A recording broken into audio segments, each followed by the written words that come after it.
Thank you, Stella. I love that story.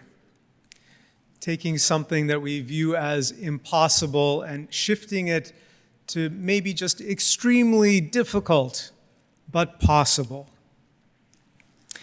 I found myself in a conversation with a colleague this week that covered some challenging ground, but there was a portion of this conversation where we began talking about the nature of community and being in relationship with others, and it wound up being a kind of impossible things conversation.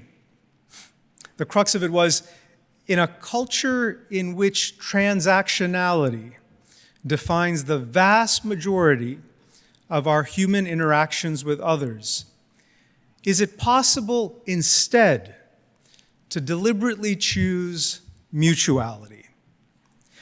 As we began kind of exploring this, I could feel energetically like the insides, mine and this colleague's insides, just smiling at the mere possibility of that. What if we could choose mutuality over and over and over again in a culture and in a time where that is so undervalued, it is not the norm.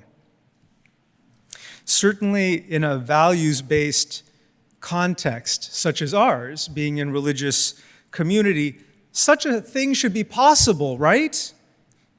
Maybe even more than just possible, maybe it's often doable, often achievable. What if it's most of the time doable or achievable? Or could we even dare to dream about that being true, about mutuality mattering and being centered all of the time? What would it mean for me to be invested in your thriving and well-being as much as you are invested in mine? For us to care about the thriving and well-being of community, let's say this community, as much as we care about our closest friends and family. What might it mean for mutual regard to matter so much that we stop wondering, what am I getting out of an interaction or relationship?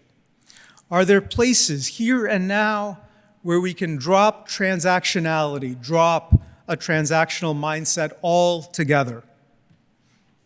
What might it look like to make that impossible thing just a bit more possible? Now, today we have a congregational meeting. It's a time when we get together to discuss important business that's before our community. And we know that both today and in the weeks ahead, our congregation will be considering what it wants to say and do regarding the human rights situation in Palestine. Now, thinking about that specific substantive context that we're going to address, both in today's meeting and in the weeks ahead, I started thinking about what does living into mutuality look like in the midst of an important and difficult conversation such as that. I know that in preparing for today's congregational meeting, our Board of Trustees has been aware that there have been differing understandings in our community around what set of rules might apply. Some in our congregation have been under the thought or idea that, a petition that was presented to the board in 2019 on this subject should mean that the process for adopting a resolution would be according to the rules that existed in 2019, meaning like what's a quorum, what is the voting threshold, that kind of thing.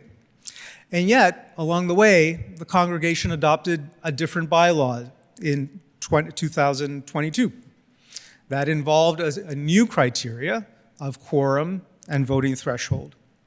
And there are others in our community who are clear that that is the voting threshold and quorum that should apply. That means that there's a bit of confusion in our community. Not everyone is on the same page. Now, this is a specific. It need not be. On any number of issues, there is always the possibility in community that people are on different pages. This is where mutuality can look like slowing down.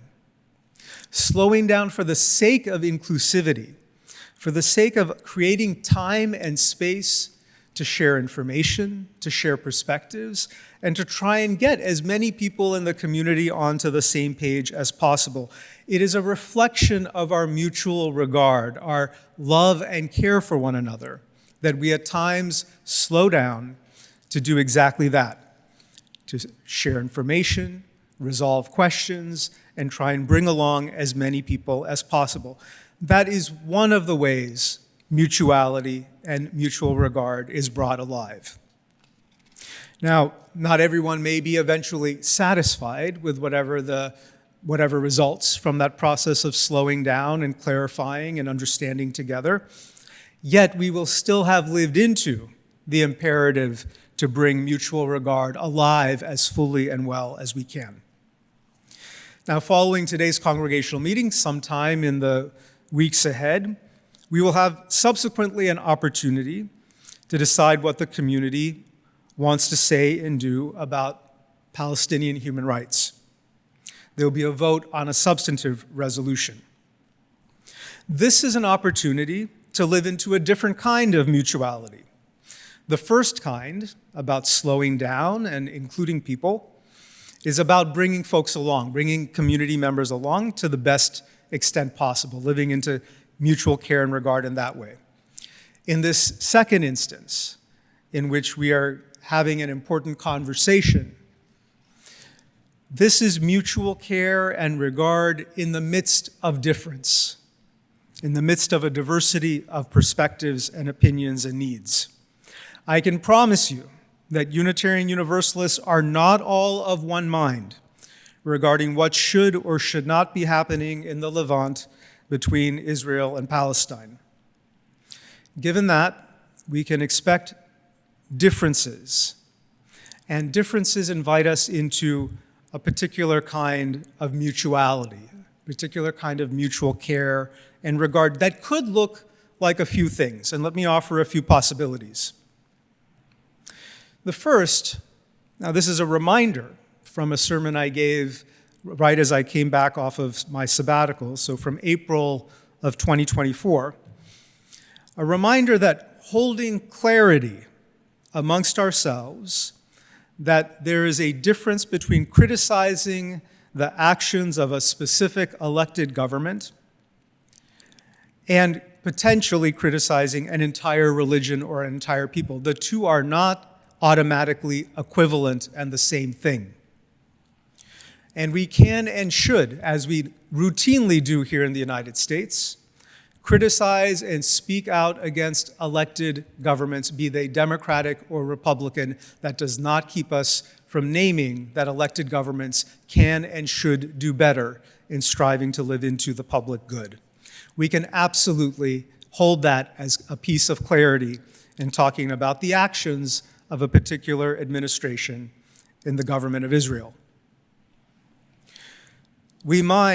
Second, we mind our tone, including our volume of voices, our word choices, all of that. We mind how we speak to one another. The manner in which we speak to one another can and should reflect mutual regard, our love and care to one another.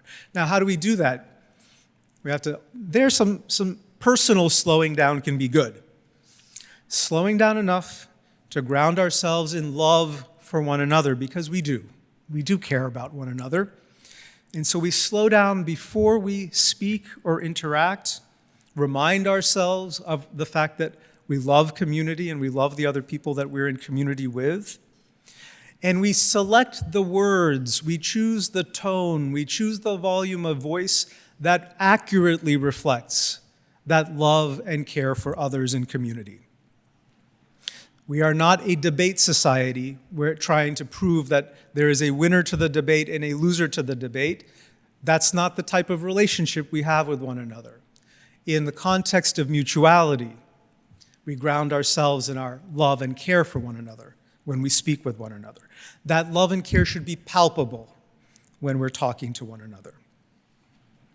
Third, I'd say we hold as any discussion unfolds the awareness, the internal awareness in ourselves individually, that disagreement amongst ourselves does not mean that the people involved do not have deep mutual care and regard for one another and for the issue at hand.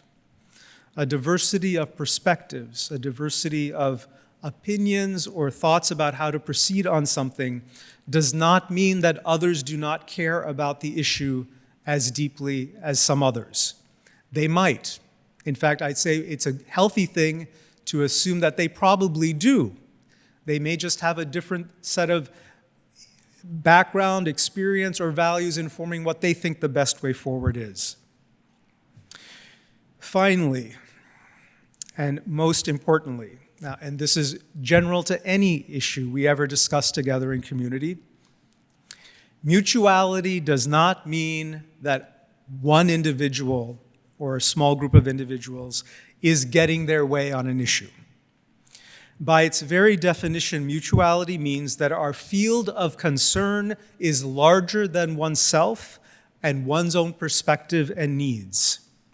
It's not about proving or establishing that my perspective or need is right and the need or perspective of others is wrong or inadequate in some way.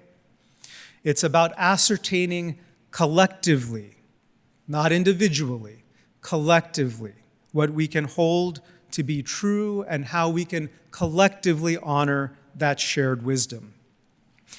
Any of us who have been Unitarian Universalists for any significant length of time can share that there have been many occasions over those years or decades of being a UU that we have not gotten our particular individual way on an issue that community is deciding.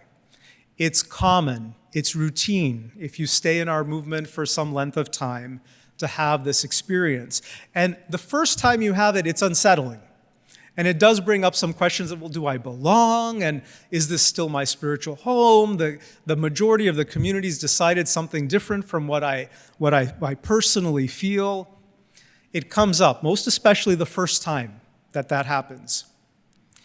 But then what happens is if you can find your way to remember all the things that you have loved and cared about in community, that none of those things have really gone away or changed because of one specific decision or one specific vote, that's a good beginning.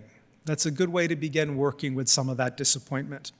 Side by side, it's important for those who feel they've gotten most of their way on a decision to remember that there are others who perhaps got less of their way on a decision, and to show up in a good, caring way.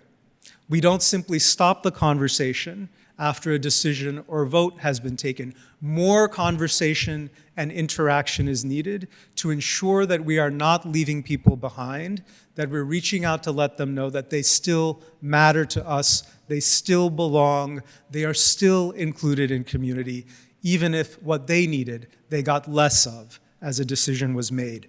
It is exceptionally important that we live into mutuality in that way on the other side of a decision.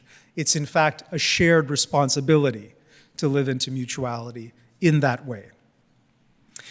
Like the animals in our time for all ages, I know that I yearn for making something that can feel impossible possible.